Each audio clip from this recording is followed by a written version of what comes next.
Hello, we're back at it again. This is day, I believe, 15, maybe 16. Maybe 16. So anyway, It's starting to look like a motor. Yeah, Right there. it's starting to look more like a motor. I was able to put this gasket on. So what we're going to do now is we're going to put all the belts on. I mean, besides the timing belts, we're going to put the accessory belts on and the covers on. And then once we get those back on and torqued up, we're going to go and put the intake risers on after that. So we got plenty to do today, so I think that's where we're going to get started. All right, we've put the covers on here with timing belts, and the bolts are different lengths. You can figure it out. The two shorter go up on the top here. The longest ones go here, and then the middle one goes here. Also want to notate, there should be a spacer right here and right here on both sides, okay? Left and right bank, there should be a spacer under these two here. So if you don't have them, you may want to see about putting washers or something in there because it's going to like push the cover in too far. So I'm sure the clearance on the belt on the front is critical, so you probably want to keep those spacers in there so it doesn't rub on the cover. But also on this one cover, your harness sits on another stud right here. It's only on this cover, so don't forget about that. So the next thing we're doing, we've got this clamp on here now. It's a 10 millimeter. It's kind of hard to get to. The nut's right there. So that's secure now. So we're going to move on to this power steering pump belt. We've got it installed now. We're going to tension it up. It's got three areas here. You've got where you've got it fastened here. You got it up here, but this is secured at the end. This is your adjuster here, and then this is another pivot point on the bottom that once it's in place will secure it too. It takes a Allen. I can't remember. It's like maybe like a 6 or so, but we're going to tension it up using this bolt here, and then secure it with these two here, there and there. All right, this is a number 8, by the way. So we've got this snugged up, and then we're going to go ahead and put on the AC compressor belt next, because yeah, that's the furthest one back. So the AC and then your alternator. So we're going to do that.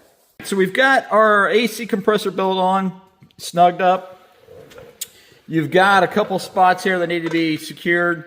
You got this bolt here, this one here, and this is the adjuster. So you adjust it with this one first, and then once you get your tension, then you secure it with these two here. All right? So we've got that installed, like I said, and now we're going to go on to the alternator water pump belt here, which is this one here. Now this one here, you're going to adjust it first from the bottom bolt here, and then once you get this secure or tension up, you're going to use the center here. So make sure your center bolt is loose before you start tightening. You'll break this. And also, this will, once you tighten this bolt, this will increase your tension on the belt. Okay, so if you really want to shoot for your tension to be a little bit below, and then you start securing this, this will raise the belt tension. So anyway, this is just a note, just to take, you know, in account that will increase your tension once you start tightening that up. So, because otherwise it'll overshoot your tension possibly. But anyway, we're going to go ahead and install that right now and move on. We were going to install this belt, but we ran a problem with the tensioner. The bolt sheared. Remember, that turns in the opposite direction of what you think would tighten it, and I sheared it. So we're going to get a new bolt for that. But anyway, we're going to go ahead and move on. That's not a deal breaker for us, but we're going to go ahead and put these intake risers on. We're going to clean these areas up. They look like they're clean. Pull these out, make sure there's nothing in there, and then put the gaskets with some anaerobic sealant in here. Just make sure, like I said, you want to check all these valleys because you have a lot going on here. Just make sure you don't have anything in there because you don't want anything sucked into the cylinder on either side. All right, so we'll pull one side out, we'll work on it, and then we'll get the other side going. So anyway, that's what we're going to do now. All right, so we've got our seals on here. We've got the anaerobic sealant. There is a direction on these. Like, you do have to put these in the proper orientation because you don't want the gasket to overlap the hole. Because you can put it on there, it'll fit, but it won't be in the correct orientation. So make sure these are nice and open. They should not be covering the holes at all. All right. So if you got the seal covering the hole, you don't have it installed correctly. So just to notate that, there is a direction, orientation on that, and it does make a difference. So like I said, check your holes here. Make sure you don't have any objects down in there. It's easy to drop something in there because the holes are big. We're going to go ahead and look down in there one last time and then put the intake risers on. All right, so we've got our throttle bodies on here. We've got the base nuts all torqued. Make sure you get a washer underneath there. Also, you've got this line here for your fuel pressure regulator. Don't forget it. You've got your harness here, hookups. There's one here, one back here, you can see. And then you're going to feed your harness through for your injectors. There's two areas here in between here. Make sure you have these, they're numbered. So this is going to be 5, 6, 7, 8. And like I said, there is a number at the base of these. They may be hard to read. Hopefully they're marked. Ours are marked. So like I said, 5, 6, 7, and 8. All right. So before we're putting the connectors on, we're going to clean them. Make sure it looks clean in there. We're going to use some electric cleaner here. Where's that pick here? And then clean the insides of these. Make sure they're not corroded at all. And then we'll stick some dielectric back in there before we hook them back up. All right, we've got our connectors hooked up now. Like I said, make sure they are in the correct position. We're going to go ahead and go to this other side. We took a look, made sure there was nothing down inside here. So we're going to get this thing set up with new seals in that. And put some anaerobic sealant on there. So we're going to get that all set up. Like I said, the orientation is critical on these.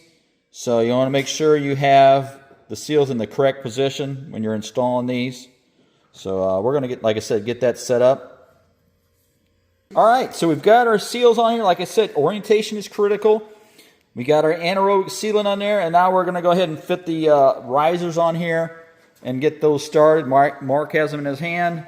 Make sure both surfaces are clean. Like I said, if the surfaces aren't clean, you can create an intake leak, and then you'll have some issues. So make sure both surfaces are clean when you're installing these. But anyway, we're going to proceed on. All right, so we've got our intake risers all done on the bank one here. Nuts are all torqued. Your injector connectors are all back, hooked up in the correct orientation. This is 1, 2, 3, 4 on this side, so make sure your labels are correct. The next thing I think we're going to do is probably hook the throttle body assembly back together here. It sits in here. We've got our harnesses back together here, and here with clamps. So that's in the correct position. And then once we get that throttle body on there, we'll be able to fit the rest of the plenum assembly on there. All right, so we've got our linkage hooked up now. Got these based here on the linkage or on the throttle body linkage here. We have these base nuts installed now also. Make sure you have the spring wound correctly. It should should have spring pressure or load to close the valve bodies here, as you can see. If you don't have this wound correctly, they won't close because the cable actually comes up here through the body, off the thermostat housing here, and it wraps around this bracket here, and then it's fastened to here. So it looks like that is correct. So what we're going to do now is we're going to end up putting the plenums on. We're fitting these seals on right now, and then we'll stick the plenums on, and then we'll hook up the associated tubing on that. All right, so we put the seals on here, and then we're going to stick the plenum on, and then once the plenum is on, we'll take these brackets here, which they kind of go around the rubber seal like this, and then you take this clamp and put it on the outside, which holds everything together. And then we'll stick these tubes on once we get it in place. But that's how these go on. These kind of like are split. They'll go around that rubber. They'll capture the upper plenum, the lower riser, and make sure you got that kind of this lip on the other side, because there's a lip here that it should capture. All right. So we're going to go ahead and do that now. All right, so we've got our clamps on there. Like you can see here, they're split, and then the clamp fits on the outer portion here on all of these. So you might want to pay attention how these are clocked. Make sure they don't interfere with your throttle body here or your mechanism. So anyway, we're going to secure these and go on to the other side. And those are that's a number 8 socket. All right, so we've got these all secure, snugged up. We're going to go ahead and do the same thing on this side. We've got our seals here already.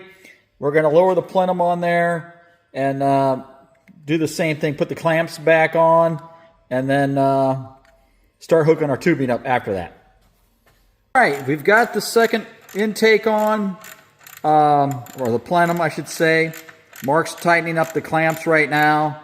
There should be some spacers right here for your coolant tank. But anyway, we're going to tighten these all up right now. And then we'll install the bracket up there for the power steering reservoir also. That fits up there. Once he gets done, we'll hook that up. And then we'll figure out where these lines go. There's some lines that hook up to the bottom of the plenums yet. We've got the short hoses that come off here to the bottom of the plenums here. They go from here to here, here to here. And these other smaller ones stay open. There's nothing that hooks to these. These are, they're always open. So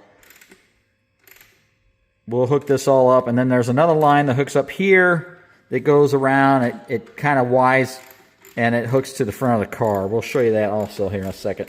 And then there's another hose, a breather hose that fits up right here on both sides. All right, we're continuing on installing different lines here.